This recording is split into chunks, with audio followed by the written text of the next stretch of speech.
Assalamualaikum students. Today our topic of discussion is एटेलैक्टिसिस।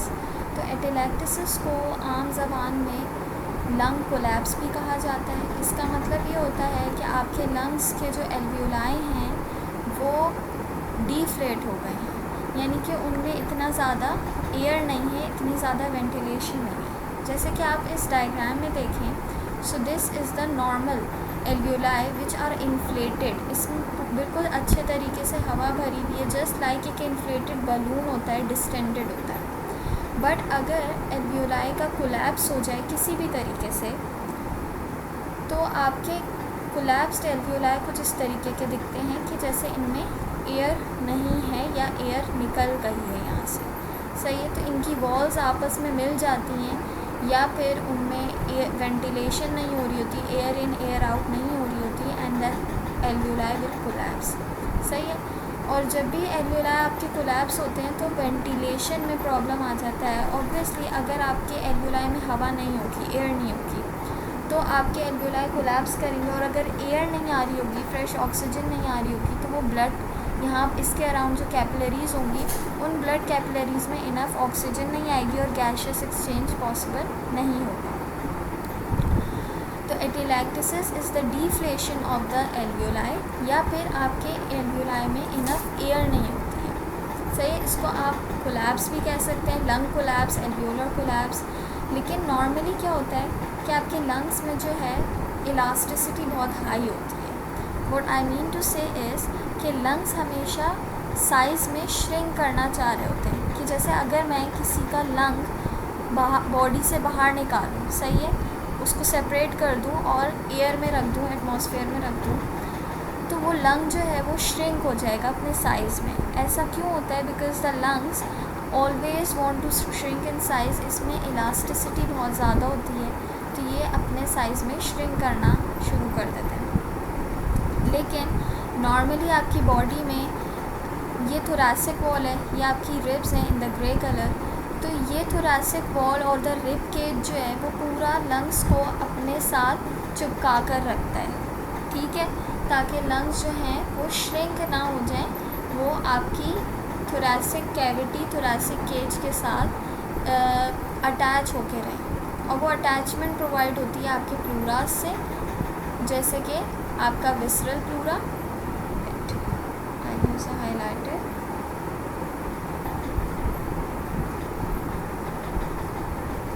This is your visceral pleura, right, ये जो अंदर की lining है, this is the covering of the lungs. और ये आपका पेराइटल प्लूरा है जो कि आपके बाहर की कवरिंग है। तो इनके दरमियान एक थिन फिल्म ऑफ फ्लूइड होती है जो कि इन दोनों विसरास को आपस में जोड़कर रख रही होती है, and this visceral pleura is attach to the lungs and parietal pleura is in turn attach to the thoracic cavity और थोरैसिक केज। सही है, तो इसके थ्रू, इस विसरा के थ्रू, सॉरी इस प्लूरा के थ्रू जो है आपका लंग डिस्टेंडेड रहता है इन सीटू, ठीक है। अब इसके कॉजेज़ न्यूमरस होते हैं। फर्स्ट कॉज आपका जो मोस्ट कॉमन कॉज होता है that is blockage of the air passages. ये आपका एयर पैसेज है, ठीक है, यहाँ पर अगर म्यूकस सिक्रीशन बहुत ज़्यादा एक्सेसिव अमाउंट में हो जाती है और ये एयर पैसेज ब्लॉक हो जाता है, यानी यहाँ से एयर आपके इन नहीं आ सकती। सही है, air can not come in.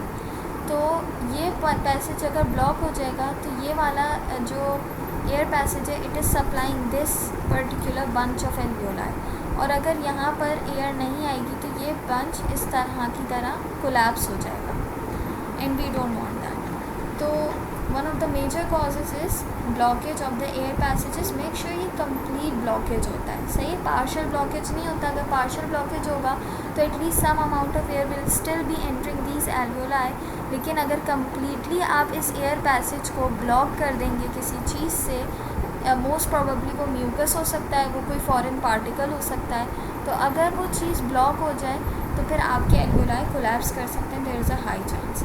Second, एक आपके पास एक और कॉज ये होता है कि this is your pulmonary cavity, sorry this is your parietal cavity, pleural cavity. सही है, प्लूरल कैविटी क्या होती है, ये आपका विसरल प्लूरा है, ये आपका पेराइटल प्लूरा है।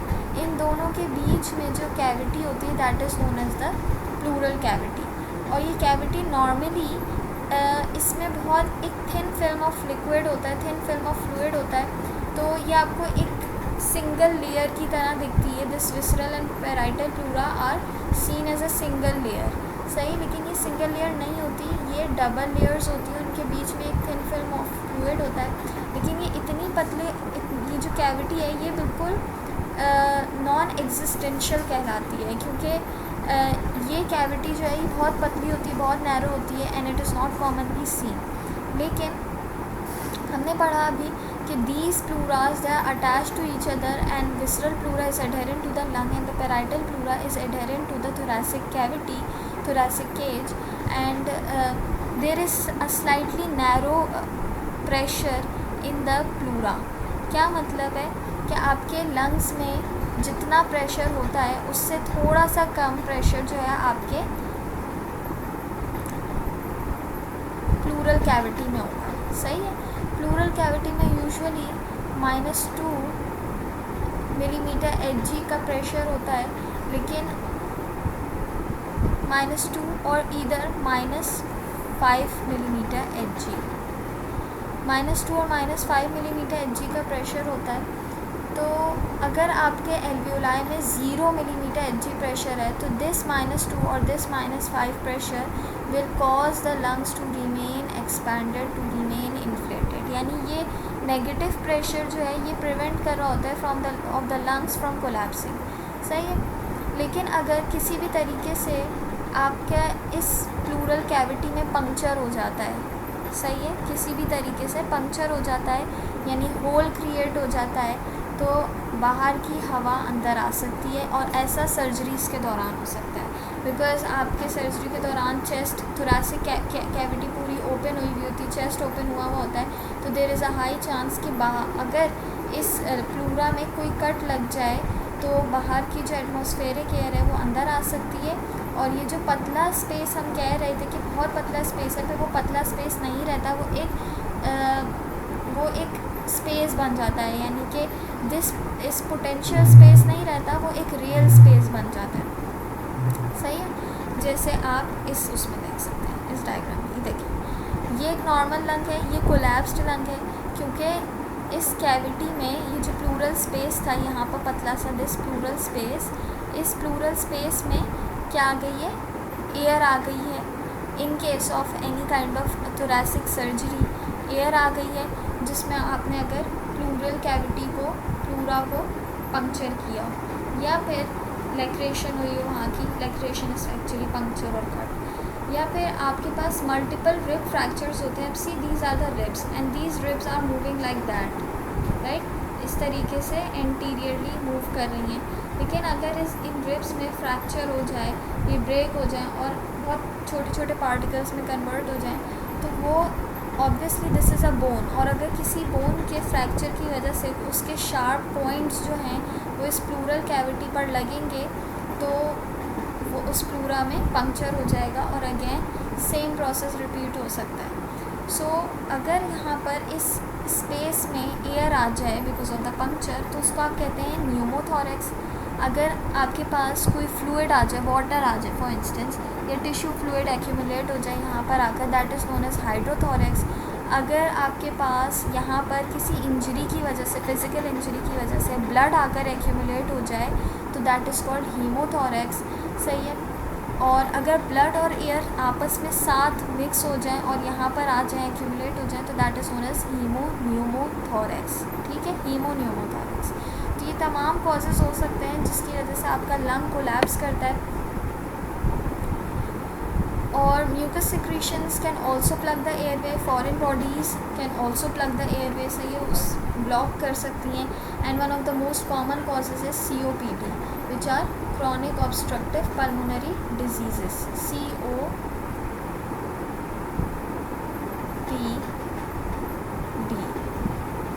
ठीक है। chronic obstructive pulmonary diseases में अगर कोई एयरवे जो है वो कंप्लीट ब्लॉक हो जाता है, तो फिर आपके पास एल्वियोलाई कोलैप्स कर सकते हैं, that is one of the major causes.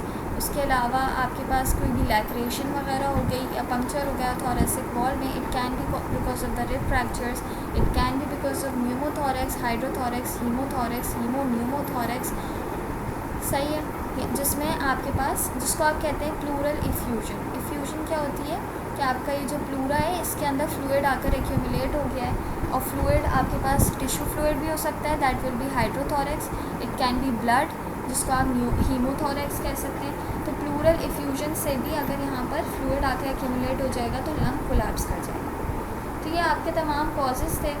उसके अलावा this is x-ray, chest x-ray है, ये PA व्यू है। तो पोस्टीरियर एंटीरियर पोस्टीरियर व्यू जो AP व्यू होता है वो शो किया है, ये आपका हार्ट है, right, this is suppose to be your heart in here, और दिस इज़, अच्छा ये लंग देखिए, ये लंग शॉर्ट है, सही है, as compare the right lung is shorter as compare to the left lung. तो आप ये देखिए ये लंग्स की बाउंड्री है, ठीक है। अब ये लंग छोटा क्यों हो गया है, क्योंकि ऑब्वियसली ये लंग कोलैप्स हो गया है।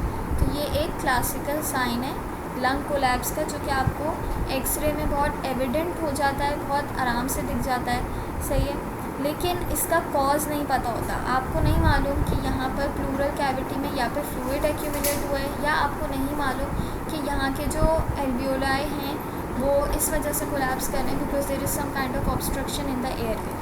तो उसका फर्दर डायग्नोस करने के लिए, लंग कोलैप्स का कॉज जो है उसको फर्दर डायग्नोस करने के लिए you perform other procedures as well. के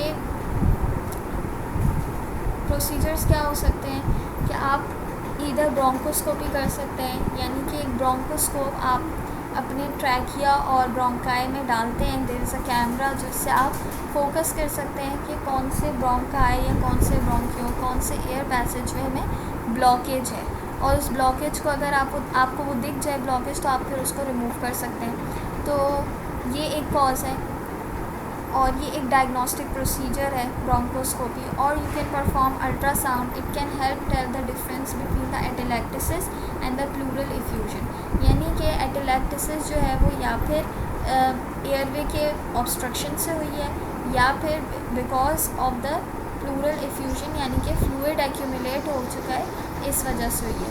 तो उस चीज़ को डिफ्रेंशिएट करने के लिए यू कैन परफॉर्म अल्ट्रासाउंड। उसके अलावा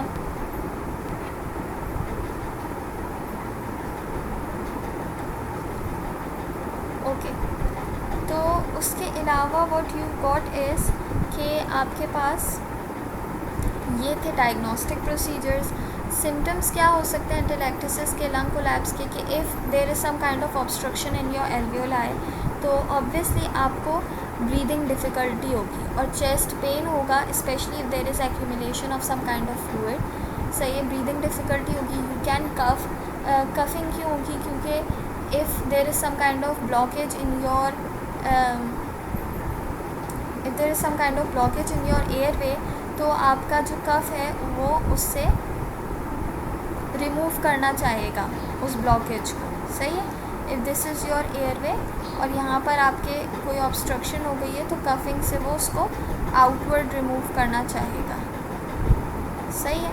उसके अलावा you got increased heart rate. Increased heart rate क्यों, क्योंकि आपके पास ऑलरेडी एक लंग कोलैप्स हुआ हुआ है, और अगर एक लंग कोलैप्स हुआ हुआ है उसमें इनफ गैशियस एक्सचेंज नहीं हो रहा, आपको हाइपोक्सिया हो सकता है because of lack of gas exchange, oxygen की कमी हो सकती है, कार्बन डाइऑक्साइड ज़्यादा हो सकती है। So heart rate will increase to make sure कि आपके पूरे पेरिफेरल टिश्यूज़ में, पूरी बॉडी में इनफ ब्लड सप्लाई हो रहा है और इनफ ऑक्सीजन जा रही है। एंड इफ़ हाइपोक्सिया अगर बढ़ सकता है तो उससे साइनोसिस हो सकती है स्किन की या लिप्स की, यानी कि ब्लूइश ब्लड जो है वो आपका थोड़ा ब्लू कलर का होने लगता है। वाई, बिकॉज आपकी स्किन वगैरह ब्लू इसलिए हो रही होती है क्योंकि there is lack of oxygen supply. Treatment इसकी क्या होती है कि वो कॉज पर डिपेंड करेगी। If any airway is blocked, तो उसके लिए आप mechanical mucus clearing devices use कर सकते हैं जिससे वो म्यूकस रिमूव हो सकता है, या कोई फॉरेन ऑब्जेक्ट अगर आया हुआ है तो वो आप ब्रोंकोस्कोपी के थ्रू देख कर इस पाइप में जो पे आपका एयरवे पैसेज है उसमें ब्रोंकोस्कोपी के थ्रू आप रिमूव कर सकते हैं। अगर आपके पास प्लूरल इफ्यूजन हुई है, यानी कि यहाँ पर फ्लूइड एक्यूमुलेट हुआ है, तो you can remove it by